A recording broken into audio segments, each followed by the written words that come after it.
This is Paul. He's 59 years old and 9 months ago he flew to Turkey for his hair transplant. And here is the transformation that $7,000 got him. And I will also show you all of the steps I did to make sure he didn't waste money and his donor area at the wrong clinic. When he first time reached out to me for a one-on-one consultation, I looked at his photos and I saw signs of a Norwood 3 to Norwood 3.5 with diffuse thinning in the mid-scalp reaching almost to the crown. He told me the following: I want you to help me with my hair clinic research. I need trustworthy clinic recommendations and I need a second opinion on my hair situation. And I knew that at 59 years of age, the priorities had to be the following. Number 1, an age-appropriate hairline positioning. Number 2, a natural hairline with good density. And number 3, excellent donor area management that is going to leave room for another or maybe 2 more surgeries. Paul also noted that he wanted his mid-scalp improved because it looked quite thin when wet,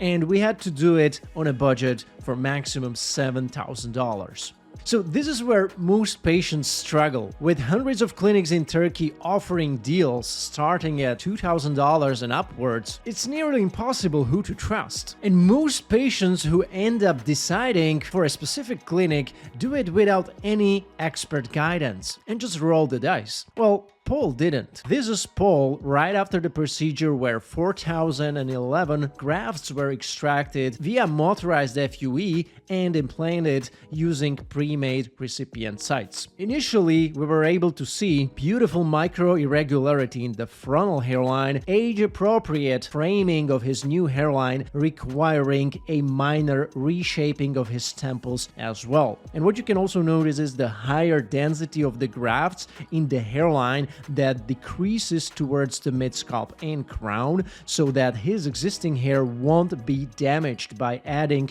too much extra density next to it in forms of new transplanted follicles. And what this is going to do is also to assure the optimal survival rate of the new grafts. This is him 2 to 3 days later when he's already resting at home comfortably, and by looking at his donor area you can also notice the extractions and how properly they have been spaced out from one another in a homogeneous pattern within the safe zone of the donor. Week number 1, the scabs are starting to look more dry. Week number 2, scabs are completely gone, as they should be with all of the hair transplants at this point, leaving my client with a natural buzz cut look blending seamlessly with not only the rest of his hair on the mid-scalp and crown, but also the hair on the sides if we look at the temporal zones. And the donor, well, it's been looking exceptional in here. For 4,000 extractions, only 2 weeks post-op, you cannot wish for a better looking donor. Week number 3, we can see the shock loss starts to kick in. Week number 4, the shock loss is in full swing at this point. We can also see very little redness on the skin. Healing is exceptional for his age, considering he has not used any sapphire,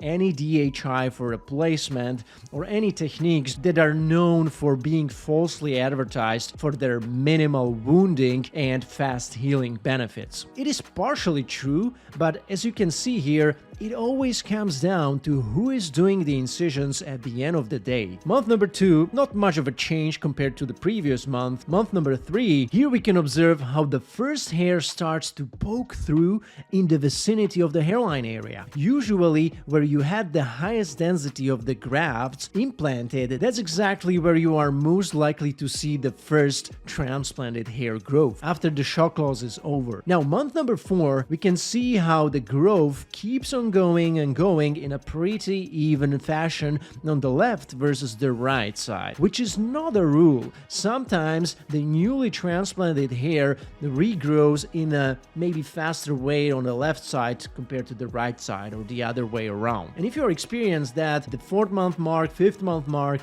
that's completely normal. Don't freak out, don't stress about it, just keep patiently waiting. Month number 5. we can see again more growth compared to the month number 4. The hair is already looking full and thick enough to be even styled, as you can see in some of these photos. Month number 6, the hair keeps on lengthening and thickening further, but I start seeing a stabilization in terms of the additional new hair regrowth at this point. Month number 7 and 8, this is the period when really the additional hair growth slows down quite a lot, and especially in the frontal zone. Naturally, in the crown area, the growth will take longer, and you need to be patient for 12, 16 months, sometimes even beyond that. Here we can also see him already rocking a nice slick back, kind of like a wet look. Interestingly, we can start to observe how his mid-scalp is also starting to fill nicely more and more from some of these photos over here.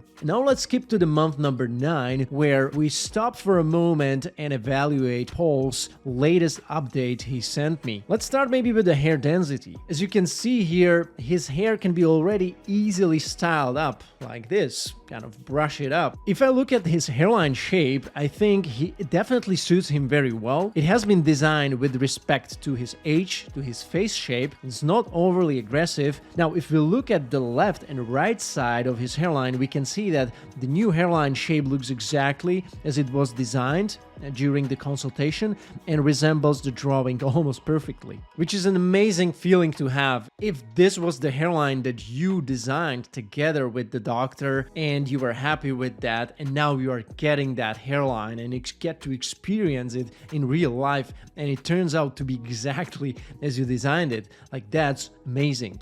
Unfortunately, it's not the case with all of the patients. Sometimes the patients are not contributing enough to the hairline design and then maybe end up getting something that the doctor wanted, and then they maybe regret some things about the design. And I talk about this in some of my dedicated videos to the consultations with the doctors, so check them out later, how to kind of navigate the consultations with the doctor, especially the hairline design phase, where you should be more like a co-architect of that and don't just leave everything up for the doctor to decide. Now, let's comment on naturalness. On some of these photos right there, we see definitely a longer transition zone, which was something that I was also kind of imagining for him considering his age. And this transition zone consists of some soft single grafts, and that's why we can kind of see through it more, because again, these singles are not as thick, they don't produce density as much as the multiple grafts. And the transition zone is very important with every hair transplant because it's making the hairline look less transplant-like. If you start looking further, you start to see more and more double and triple grafts being placed there for the density, for the volume. Now, the hair growth on the left versus the right side also looks pretty homogeneous at the 9th-month mark, which is great to see. And now, last but not least, let's look at his donor area.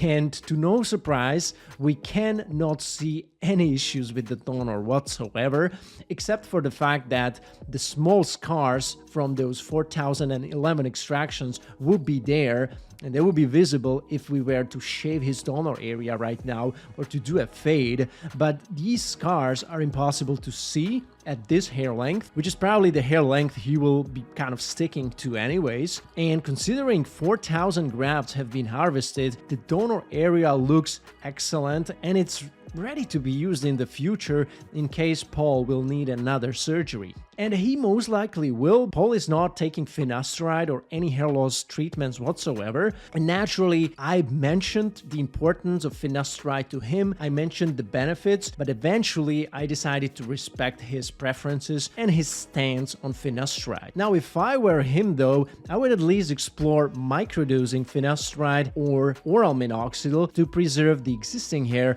and also preserve the health of his transplanted hair. And this is really important, everybody. Even the best surgery cannot stop ongoing hair loss. And that's why your long-term plan matters as much as your first result. Picking the right clinic isn't about shiny ads or cheap packages. It's about matching your unique case with the right doctor, surgical approach, and long-term strategy. And if you're planning a hair transplant, I would highly suggest you to check out my free must-watch playlist before the hair transplant. I'm gonna link it in the video description below for you to educate yourself more about what hair transplant can give you or cannot give you and how to do it right. Thank you so much for watching. Drop this video a like if it helped you out. Comment below if you have any questions, and until next time.